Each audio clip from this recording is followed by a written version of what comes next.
ಚಿತ್ರದುರ್ಗದ ರೇಣುಕಾಸ್ವಾಮಿ ಕೊಲೆ ಪ್ರಕರಣದಲ್ಲಿ ದರ್ಶನ್ ಸೇರಿದಂತೆ ಪವಿತ್ರ ಗೌಡನೂ ಸೇರಿದಂತೆ ಎಲ್ಲ ಆರೋಪಿಗಳಿಗೆ ಜಾಮೀನು ಸಿಕ್ಕಿದೆ. ನಿರಾಳರಾಗಿದ್ದಾರೆ. ಸೆರೆವಾಸದಿಂದ ಮುಕ್ತಿ ಸಿಕ್ಕಿದೆ. ಹೌದು, ಸೆರೆವಾಸದಿಂದ ಮುಕ್ತಿ ಸಿಕ್ಕಿದೆ ಎನ್ನುವ ಕಾರಣಕ್ಕಾಗಿ ಅವರು ಸಂಪೂರ್ಣ ನೆಮ್ಮದಿಯಿಂದಿದ್ದಾರಾ, ಸಂಪೂರ್ಣವಾಗಿ ಅದರ ಚಿಂತೆಯಿಂದ ದೂರವಿದ್ದಾರಾ ಅಂತ ಕೇಳಿದ್ರೆ ಇಲ್ಲ. ಯಾಕಂತ ಹೇಳಿದ್ರೆ ಜಾಮೀನು ಅನ್ನೋದು ಶಾಶ್ವತ ತೀರ್ಪಲ್ಲ, ಶಾಶ್ವತವಾಗಿ ಉಳಿಯುವಂಥ ನಿರ್ಧಾರವೂ ಅಲ್ಲ. ಕಾನೂನಿನ ಪ್ರಕ್ರಿಯೆ ನಿರಂತರವಾಗಿ ಸಾಗಬೇಕಾಗತ್ತೆ. ಕಾನೂನಿನ ಪ್ರಕ್ರಿಯೆ ಅಡಿಯಲ್ಲಿ ಎಲ್ಲವೂ ಒಳಗೊಳ್ಳಬೇಕಾಗತ್ತೆ. ಇನ್ನು ದರ್ಶನ್ ವಿಚಾರಕ್ಕೆ ಬಂದರೆ, ಈಗ ಜಾಮೀನು ಸಿಕ್ಕಿದೆ. ಮುಂಚೆ ಅವರಿಗೆ ಮಧ್ಯಂತರ ಜಾಮೀನು ಸಿಕ್ಕಿತ್ತು. ಅದು ಕೂಡ ಅವರ ಹೆಲ್ತ್ ಗ್ರೌಂಡ್ಸ್ ಆಧಾರದ ಮೇಲೆ, ಅವರ ಆರೋಗ್ಯದ ಸಂಬಂಧಪಟ್ಟಂತೆ. ಅವರ ಆರೋಗ್ಯ ಚೆನ್ನಾಗಿಲ್ಲ, ಅವರ ಬೆನ್ನುವು ತೀವ್ರತರವಾಗಿ ಕಾಡ್ತಾ ಇತ್ತು, ಅವರಿಗೆ ಸರ್ಜರಿಯ ಅವಶ್ಯಕತೆ ಇದೆ ಅಂತ ಹೇಳಲಾಗಿತ್ತು. ಹೀಗಾಗಿ ದರ್ಶನ್ಗೆ ಮಧ್ಯಂತರ ಜಾಮೀನು ಸಿಕ್ತು. ಮಧ್ಯಂತರ ಜಾಮೀನಿನ ಜೊತೆಗೆ ಕಾಯಂ ಜಾಮೀನಿಗೂ ಕೂಡ ಅವರು ಹೋರಾಟವನ್ನು ಮಾಡ್ತಾಯಿದ್ರು. ಅದೃಷ್ಟ ಜೊತೆಗೆ ಅವರ ಕೋರ್ಟ್ನ ತೀರ್ಪು ಅವರ ಪರವಾಗಿಯೇ ಬಂತು. ಹೀಗಾಗಿ ದರ್ಶನ್ ಕಾಯಂ ಜಾಮೀನನ್ನು ಪಡೆದುಕೊಂಡಿದ್ದಾರೆ. ರೆಗ್ಯುಲರ್ ಬೇಲ್ ಅವರಿಗೆ ಸಿಕ್ಕಿದೆ. ಆದರೆ 2024 ನಾವು ನೋಡ್ತಾ ಇದ್ದೀವಿ. 2024ರಲ್ಲಿ ಏನೇನಾಯಿತು ಅಂತ ಒಂದು ಬಾರಿ ನಾವು ಹಿಂತಿರುಗಿ ನೋಡಿದ್ರೆ ಅನೇಕ ಘಟನೆಗಳು, ಅನೇಕ ಸಂಗತಿಗಳು ನಮ್ಮ ಕಣ್ಮುಂದೆ ಬರುತ್ತೆ.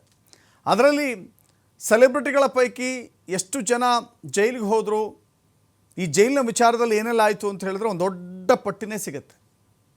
ರಾಜಕಾರಣಿಗಳು ಎಷ್ಟು ಜನ ಹೋದರು, ಸಿನಿಮಾ ಮಂದಿ ಎಷ್ಟು ಜನ ಹೋದರು, ಉದ್ಯಮಿಗಳು ಎಷ್ಟು ಜನ ಹೋದರು, ವಂಚಕರು ಎಷ್ಟು ಜನ ಹೋದರು, ಗೋಲ್ಡ್ ವಿಚಾರದಲ್ಲಿ ಎಷ್ಟು ಜನ ಹೋದರು ಅಂತ ಸಿಗುತ್ತಲ್ಲ. ಹಾಗೆ 2024ರಲ್ಲಿ ಜೈಲಿನ ನೋವನ್ನು ಅನುಭವಿಸಿದರ ಪೈಕಿ ದರ್ಶನ್ ಕೂಡ ಒಬ್ಬರು. ದರ್ಶನ್ 2024ರಲ್ಲಿ ಕೊಲೆ ಆರೋಪದಲ್ಲಿ ಜೈಲಿಗೆ ಹೋದರು. ಕೊಲೆ ಆರೋಪದ ಕೇಸ್ನಲ್ಲಿ ಜಾಮೀನು ಪಡೆದು ಈಗ ಹೊರಗಿದ್ದಾರೆ. 2025ರ ಭವಿಷ್ಯ ಏನಾಗುತ್ತೆ ಅಂತ ನಾವು ಇವತ್ತು ಕೂತ್ಕೊಂಡು ಯೋಚನೆ ಮಾಡೋಕ್ಕಾಗೋದಿಲ್ಲ. 2025ರಲ್ಲೂ ಕೂಡ ಅವರಿಗೆ ಸೇಫ್ ಆಗಿರ್ತಾರೆ, ಹೀಗೆ ಇರುತ್ತೆ ಅಂತ ಹೇಳೋಕ್ಕಾಗೋದಿಲ್ಲ. ಬಟ್ ಇಲ್ಲಿ ಏನಾಗ್ತಾ ಇದೆ, ಯಾಕೆ ಇಷ್ಟೆಲ್ಲ ಮಾತಾಡ್ತಿದ್ವಿ ಅಂದರೆ, ನಾವೇನು ರಾಶಿ ಭವಿಷ್ಯ ಹೇಳುವ ಕಾರಣಕ್ಕಾಗಿ ಎಲ್ಲ, ಬದಲಾಗಿ ದರ್ಶನ್ ಅವರ ವಿರುದ್ಧ ಈಗ ಮೇಲ್ಮನವಿ ಹೋಗಲಿಕ್ಕೆ, ಜಾಮೀನು ಆದೇಶದ ವಿರುದ್ಧವಾಗಿ ಸುಪ್ರೀಂ ಕೋರ್ಟ್ಗೆ ಮೇಲ್ಮನವಿ ಸಲ್ಲಿಸಲಿಕ್ಕೆ ಸಿದ್ಧತೆಯನ್ನು ಮಾಡಿಕೊಳ್ಳಲಾಗ್ತಾ ಇದೆ. ರಾಜ್ಯ ಸರ್ಕಾರ ಅಂದರೆ ಗೃಹ ಇಲಾಖೆ ಈ ಬಗ್ಗೆ ಒಂದು ಸ್ಪಷ್ಟವಾದ ತೀರ್ಮಾನವನ್ನು ತೆಗೆದುಕೊಂಡಿದೆ.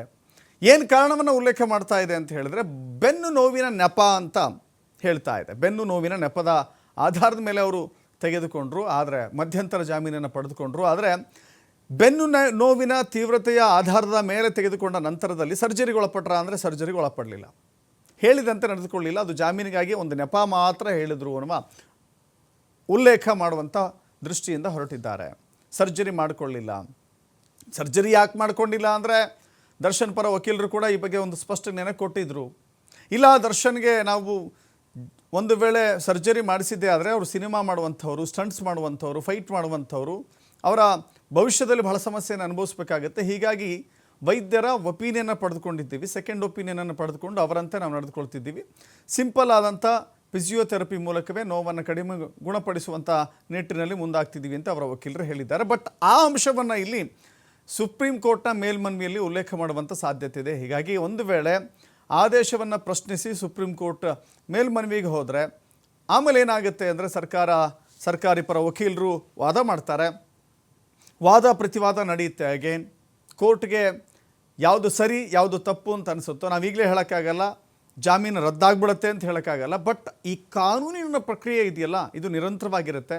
ಇದನ್ನು ಫೇಸ್ ಮಾಡಬೇಕಾಗತ್ತೆ. 24ರಲ್ಲಿ ಹೇಗೋ 25ರಲ್ಲೂ ಕೂಡ ಹಾಗೆ ಫೇಸ್ ಮಾಡಬೇಕಾಗತ್ತೆ. ಅದು ಕೋರ್ಟ್ಗೆ ಬಿಟ್ಟಂಥ ವಿಷಯ ಆಗುತ್ತೆ. ಕೋರ್ಟ್ ವಾದ ಪ್ರತಿವಾದವನ್ನು ಆಲಿಸಿದ ನಂತರದಲ್ಲಿ ಯಾವ ತೀರ್ಮಾನವನ್ನು ತೆಗೆದುಕೊಳ್ಳುತ್ತೆ, ಯಾವ ನಿರ್ಧಾರವನ್ನು ತೆಗೆದುಕೊಳ್ಳುತ್ತೆ ಅನ್ನೋದ್ರ ಮೇಲೆ ದರ್ಶನ್ ವಿಚಾರದಲ್ಲಿ ಒಂದು ಕ್ಲಾರಿಟಿ ಸಿಗುತ್ತೆ. ಸದ್ಯಕ್ಕಂತೂ ಗೃಹ ಇಲಾಖೆ ಇಂಥದ್ದೊಂದು ತೀರ್ಮಾನಕ್ಕೆ ಬಂದಿದೆ.